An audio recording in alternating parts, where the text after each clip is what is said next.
India's got latent YouTube पर आने वाले शो में रणवीर इलाहाबादिया अपने आपत्तिजनक बयान को लेकर विवादों में है।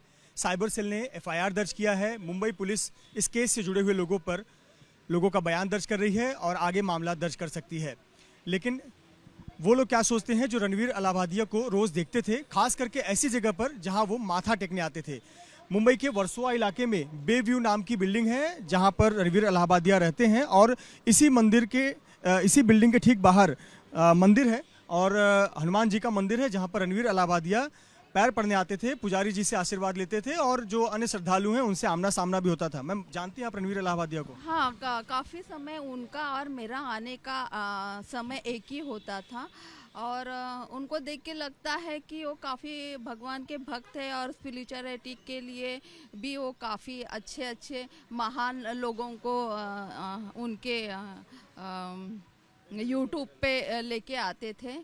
तो ओवरऑल कहे तो वो बहुत ही अच्छे लग रहे थे, लेकिन अभी कल से जो बातें उनकी सुनने में आ रही है तो मुझे नहीं लगता है कि भारत जैसे देश में इस शब्द का प्रयोग होना चाहिए और यंग जनरेशन के लिए ये सीख है कि ये सब चीज़ें नहीं होनी चाहिए। यूथ जो है वो ऐसे लोगों को एडमायर करता है, यूट्यूब पर देखता है, ऐसे बयान आते हैं तो ठेस पहुंचता है। आपने वो बयान सुना तो आपको लगा कि दिखने वाला व्यक्ति अलग है और ये बोल रहा है स्क्रीन पे अलग है? ऐसे लगा मुझे। अब इस मामले में मुंबई पुलिस केस दर्ज कर ली है, साइबर सेल में केस दर्ज कर लिया। आप किस तरह से देखते हैं इस पर कि ऐसे लोग पर फिर कार्रवाई होनी चाहिए?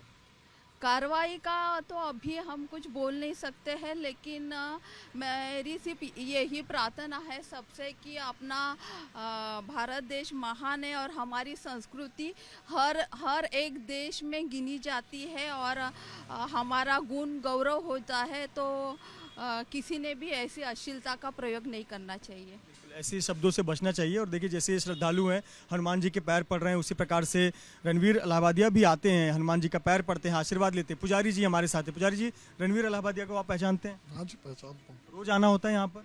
रोज़ नहीं, जब भी आते वो दर्शन करके जाते हैं उससे। आप पुजारी हैं मंदिर के, क्या बातचीत होती है, क्या बोलते हैं कुछ? बातचीत मतलब हाय हेलो होती है। वो जब भी देखते हैं ऐसे हाथ जोड़ के प्रणाम करते हैं, फिर हनुमान जी को प्रणाम करते हैं। आप आशीर्वाद देते हैं? हाँ, मैं उनको ऐसे हाथ दिखाता हूँ।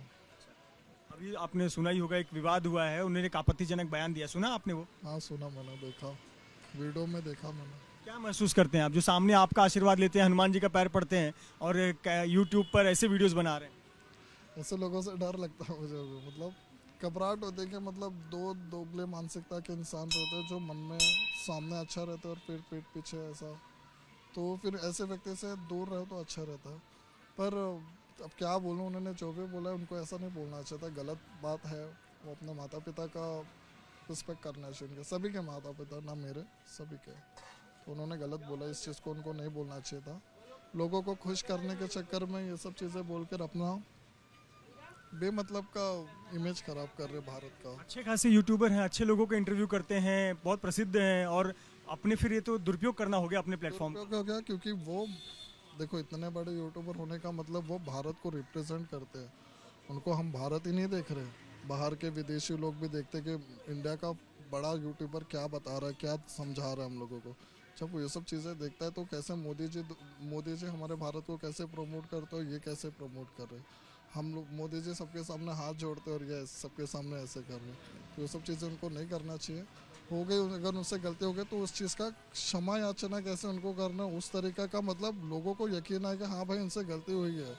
आप बोल के फिर बाद में अगर हट जाओगे तो फिर मतलब नहीं। उस चीज़ को बताओ कि भाई मुझसे गलती हो गई, फ्लो में, या मैं एक्साइटमेंट में भीड़ को देख के खुशी थी, मेरे एक्साइटमेंट था, मेरे मुँह से निकल गया। तो वो सब चीज़ों का थोड़ा उनका ध्यान देना पड़ेगा। अब पहले जब आते थे आपके ठीक मंदिर के बगल वाली बिल्डिंग में, बे व्यू में रहते हैं, आपके यहाँ आते हैं, आपसे आमना सामना होता था। पहले जो आपको दिखते थे और अब जब भविष्य में कभी आएंगे तो आपका व्यवहार में क्या अंतर दिखेगा? व्यवहार में क्या भाई, वो अपना कर्म करे, मैं अपना कर्म कर रहा हूँ। जैसे मिलते थे वैसे मिलेंगे। पर मुझे ये चीज़ का ये रहेगा कि ठीक है यार। आप क्षमा करेंगे नहीं? आप तो पुजारी हैं, उनके आशीर्वाद आपसे लेते हैं। क्षमा करने वाला मैं कौन होता हूँ उनको? उनका वो कर्म है, वो जैसा कर्म करेंगे वो वैसा भोगेंगे। अब उन्होंने वो कर्म ही किया ना, तो वो अगर भोगना है तो उनको भोगना ही। अब कितने समय तक भोगेंगे वो भोगेंगे। मैं कौन होता उनको क्षमा? उनका जीवन शैली जो चल रहा है वो चलेगा ही। जो भी पुण्य पाप करेंगे वो उनको ही भोगना, मुझे नहीं भोगना। और मैं कोई होता नहीं कि उनको क्षमा करो या कुछ करो, वो उनका पाप है, वो उनके तरफ से। आपको भी ठेस पहुंचा है कि आपको रोज उनके मंदिर में आते थे, आप मिलते थे, हेलो करते थे? इतने अच्छे स्माइल के साथ वो बंदा मुझे जब भी हाथ दिखाता था, मेरे हनुमान जी को प्रणाम करता था, तो मुझे भी ऐसा लगता था ना कि इतना बड़ा आदमी, चलो सेलिब्रिटी है, मेरे मंदिर के पीछे रहता है, वो इस तरह आता है, प्रणाम करता है, तो मुझे भी प्रशंसा होती थी कि चलो मैं कभी किसी को बोलूँगा कि हाँ मेरे मंदिर पे आता है ये वो। तो ठीक है, अभी क्या बोलूँ, मैं उससे ज़्यादा नहीं बोल सकता मैं। बहुत बहुत धन्यवाद हमसे बात करने के लिए पुजारी जी मंदिर के, जिनको काफ़ी ठेस पहुंचा है, क्योंकि प्रतिदिन वो हनुमान जी के इसी मंदिर पर रणवीर इलाहाबादिया आते हैं, उनके बगल के मंदिर में ही दर्शन करने आते हैं। लेकिन जिस प्रकार से उन्होंने ये बयान दिया माता पिता को लेकर, इससे न केवल पुजारी जी बल्कि उनके साथ में जो अन्य श्रद्धालु भी आते हैं मंदिर में दर्शन करने के लिए, वो भी काफ़ी दुखी हैं और उन्हें ये विश्वास नहीं हो रहा है कि जो यूट्यूब पर अच्छा खासा काम करता है उसे इस प्रकार के बयान देने की क्या ज़रूरत थी।